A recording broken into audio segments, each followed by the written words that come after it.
In this video, we'll cover expressions and variables.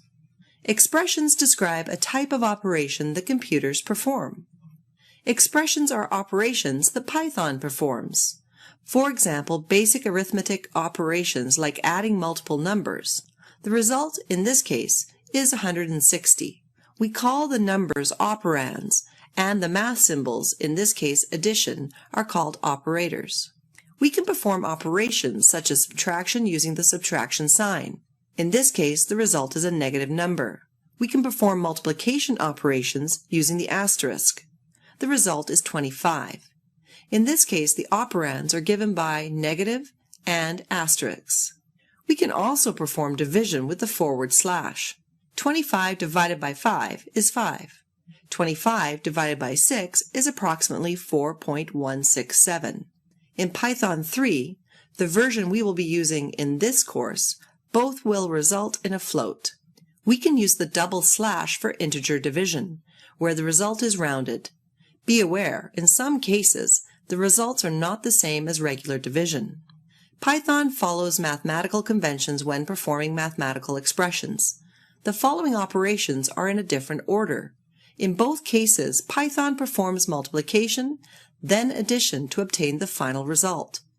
There are a lot more operations you can do with Python. Check the labs for more examples. We will also be covering more complex operations throughout the course. The expressions in the parentheses are performed first. We then multiply the result by 60. The result is 1,920. Now let's look at variables. We can use variables to store values. In this case, we assign a value of 1 to the variable my_variable using the assignment operator, i.e. the equal sign. We can then use the value somewhere else in the code by typing the exact name of the variable.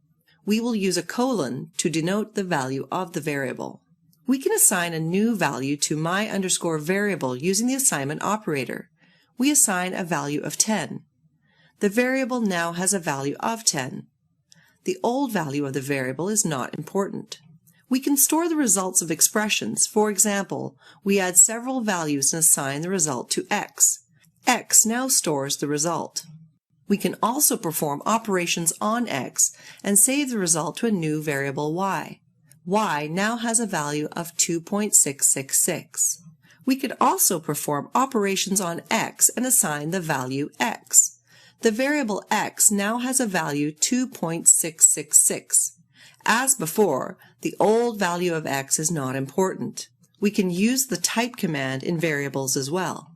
It's good practice to use meaningful variable names, so you don't have to keep track of what the variable is doing. Let's say we would like to convert the number of minutes in the highlighted examples to number of hours in the following music dataset. We call the variable that contains the total number of minutes total_min.